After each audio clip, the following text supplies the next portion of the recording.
March 28, 2026 திமுக தலைவரும் முதலமைச்சருமான ஸ்டாலின் தனது கட்சி சார்பில் போட்டியிடும் வேட்பாளர்களின் பட்டியலை அறிவித்துக் கொண்டிருந்தார்.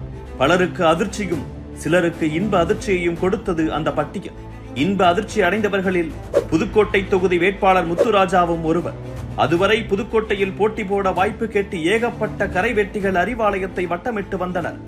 இதனால் தேர்தல் களத்தை சந்திக்கும் முன்னரே கட்சியினரை சமாளிக்க வேண்டிய நெருக்கடி அவருக்கு இருந்தது. ஆனாலும் 5 ஆண்டுகளாக அவர் செய்த வேலை கட்சி தலைமைக்கு அவர் மீது நம்பிக்கையை ஏற்படுத்தி இருந்தது. இதனால் 2வது முறையாக அசெம்பிளிக்குள் நுழைய வீரியத்துடன் வேலை பார்த்து வருகிறார் முத்துராஜா. புதுக்கோட்டை மாவட்டம் அன்னசத்திரத்தைச் சேர்ந்தவர் வைரக்கண்ணு. திராவிட சித்தாந்தம் கொண்ட கல்லூரி பேராசிரியர். இவரது மகன்தான் முத்துராஜா. அப்பாவை போலவே திராவிட சித்தாந்தம் ரத்தத்தில் ஏறியவர். ஆனால் வாத்தியார் குடும்பம் என்பதால் படிப்புக்கே முன்னுரிமை. 2001ஆம் ஆண்டு மருத்துவ படிப்பை முடித்த பின்னரே திமுகவில் இணைந்தார் முத்துராஜா. ஒரு பக்கம் மருத்துவ சேவை, இன்னொரு பக்கம் அரசியல் சேவை என காலம் ஓடிக்கொண்டிருந்தது.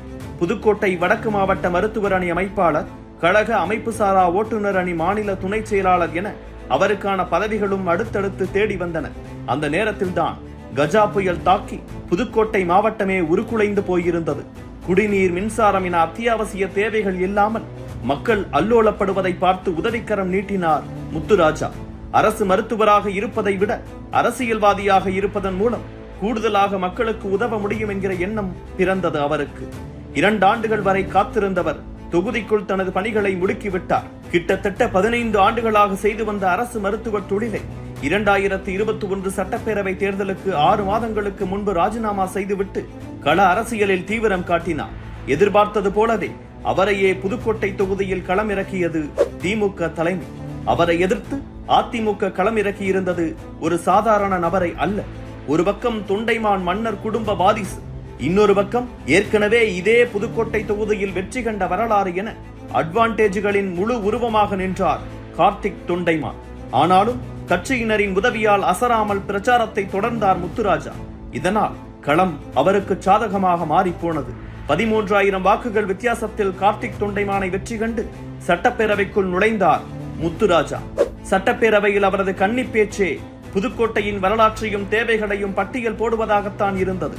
15 நாட்களுக்கு ஒரு முறை மட்டுமே தண்ணீர் கிடைப்பதால் அல்லாடும் புதுக்கோட்டை மக்கள் துயர் நீக்க குடிநீர் திட்டம், தனது தொகுதிக்கென தனியாக ஒரு முந்திரி தொழிற்சாலை, 10 ஆண்டுகளாக கிடப்பில் போடப்பட்டிருந்த பாதாள சாக்கடை திட்டத்தை முழு வீச்சோடு நிறைவு செய்வது, மருத்துவக் கல்லூரி வந்த பிறகு மறக்கப்பட்டுவிட்ட முத்துலட்சுமி மருத்துவமனையை மீண்டும் பயன்பாட்டுக்கு கொண்டு வருவது, புதுக்கோட்டையை சுற்றியுள்ள ஊராட்சிகளுக்கு ஆரம்ப சுகாதார நிலையங்கள், நகராட்சியாக இருக்கும் புதுக்கோட்டையை மாநகராட்சியாக தரம் உயர்த்துவது என முதல் பேச்சிலேயே அவரது கோரிக்கை பட்டியல் படு நீளமாக இருந்தது. இந்த 5 ஆண்டுகளில் இந்த அத்தனை பிரச்சனைகளும் தீர்வை நோக்கி நகர்ந்து விட்டன. முத்துலட்சுமி மருத்துவமனை மீண்டும் பயன்பாட்டுக்கு தயாராகிவிட்டது. தண்ணீர் பிரச்சனையை தீர்க்க 70 கோடியில் புதுக்கோட்டை காவிரி கூட்டு குடிநீர் திட்டம் செயலுக்கு வந்திருக்கிறது. இது தவிர புதுக்கோட்டைக்கென தனி குடிநீர் திட்டத்தையும் வாங்கி தந்திருக்கிறார் முத்துராஜா. தனது சட்டமன்ற உறுப்பினர் தொகுதி மேம்பாட்டு நிதியிலிருந்து நெல் கொள்முதல் நிலையங்கள் தொடங்கி அங்கன்வாடிகள், ஆரம்ப சுகாதார நிலையங்கள் என தொகுதிக்குள் பல வசதிகளை ஏற்படுத்தி கொடுத்திருக்கிறார். கஜா புயலால் பாதிக்கப்பட்ட மருத்துவக் கல்லூரி கழிவுநீர் சுத்திகரிப்பு நிலையத்தை ஆட்சி மாற்றத்திற்கு பிறகு 3.5 கோடி செலவில் புனரமைத்திருக்கிறார். விளையாட்டின் மீது ஆர்வம் கொண்ட முத்துராஜா அரசு மருத்துவராக இருந்தபோது மாநில அளவிலான அரசு ஊழியர்களுக்கான போட்டியில் பதக்கங்களை வென்றிருக்கிறார். இதனால் தனது தொகுதியில் விளையாட்டு வீரர்களை ஊக்குவிக்க கலைஞர் விளையாட்டு அரங்கில் கைவிடப்பட்ட உள் விளையாட்டரங்கை மீண்டும் 3.5 கோடி ரூபாய் செலவில் கட்டி முடிக்க ஏற்பாடு செய்திருக்கிறார். புதுக்கோட்டையில் சாலை நெரிசலை குறைக்க நகரின் பிரதான சாலைகளை இருவழிச்சாலைகளாக்க இவர் விடுத்த கோரிக்கையும் அரசால் கவனத்தில் எடுத்துக் கொள்ளப்பட்டு வேலைகள் தொடங்கி இருக்கின்றன. அவர் செய்த இத்தனை வேலைகளும் சேர்ந்துதான் 2வது முறையும் போட்டியிடுவதற்கான வாய்ப்பை பெற்றுக் கொடுத்திருக்கிறது முத்துராஜாவுக்கு. என்னதான் எம்எல்ஏவாக சட்டப்பேரவைக்குள் நுழைந்து விட்டாலும் இன்னமும் மருத்துவ பணியையும் தொடர்கிறார் முத்துராஜா.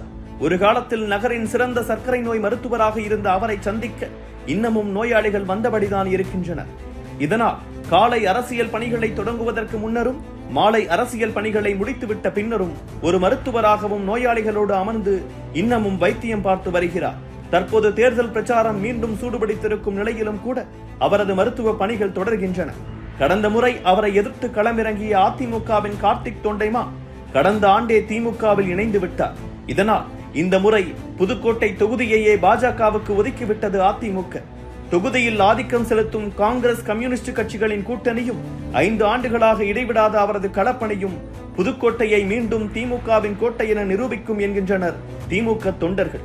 தேர்தல் களத்தில் முத்துராஜா வெல்வாரா, 2வது முறையாக சட்டமன்றத்துக்குள் நுழைவாரா என்பதை புதுக்கோட்டை தொகுதி மக்கள்தான் முடிவு செய்ய வேண்டும்.